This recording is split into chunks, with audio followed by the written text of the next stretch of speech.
Oluvannyuma lw'okulaba ebibadde bituuka ku bannaabwe mu bitundu by'eggwanga eby'enjawulo, bo abasuubuzi b'empigi tebalinze kulaba ng'emmaali yaabwe yonoonebwa ne basalawo okwetegula ekibambulira nga bukyali. Bangi tubasanze bali ku mulimu gwa kumenya we babadde bakolera ate ng'abalala ebyokwogera bibakalidde ku matama olw'obutamanya kyakuzzaako. Ate nga twasaba mu mateeka Town Council ne bakkiriza nti tuteekewo ku konteyina kasawuba nti buli mabega wa road reserve. Naye saano batwalaganya kati nze saano sina wa kutwala konteyina yange. Abantu bakuva mu kasaako okulonda, abantu balina obuzibu banaku bakaza abaana ku masomero, abantu balina ssente, akasente kemwabawa akapiddemu akakadde kemwabawa ate kennyini mukanonye nga mukanonera mu mbeera y'okuba nti ate muggyewo ebimeeza. Teri muntu mugagga akolera ku kkubo, bonna abakolera ku kkubo bonna bantu ba bulijjo banaku. Bano batubuulidde nti kituufu baweebwa okulabulwa wabula obudde baweebwa butono, kale nga bagenza okutuuka olwaleero nga tebalina kyakukola wabula okwesengula. Twali tuli awo nga tufuna bbaluwa nga bagamba muveewo, bbaluwa ng'etugobanga 8 Ogwokusatu. Naye oluvannyuma okutegeera tetulina kweteekateeka kubeera nga tufuna etuza abantu baffe, twakkaanya ne olukiiko lwa Town Council lw'ekikugu ab'ebimeeza abasinga capati bagire nga basigala ku kkubo naye nga beeyonja tubawe obudde.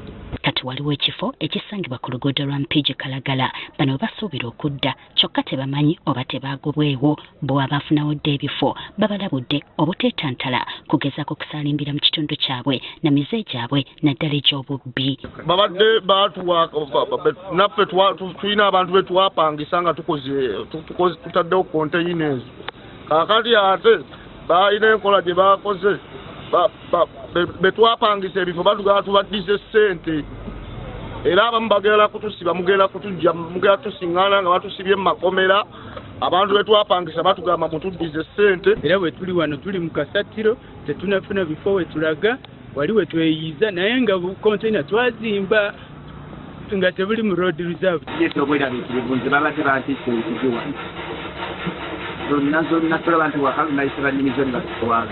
Abakulembeze basabye bannaabwe banguyirize enteekateeka ez'okuzimba akatale ka Mpigi Central Market abantu bano bafune we bakolera. Zimba akatale ka Mpigi Central Market era ssente ne batandika ozituwa kati feeza yasooka baagireeta okuliloketinga abantu bave mu katale basooke bafune we badda basooke bamenye akatale.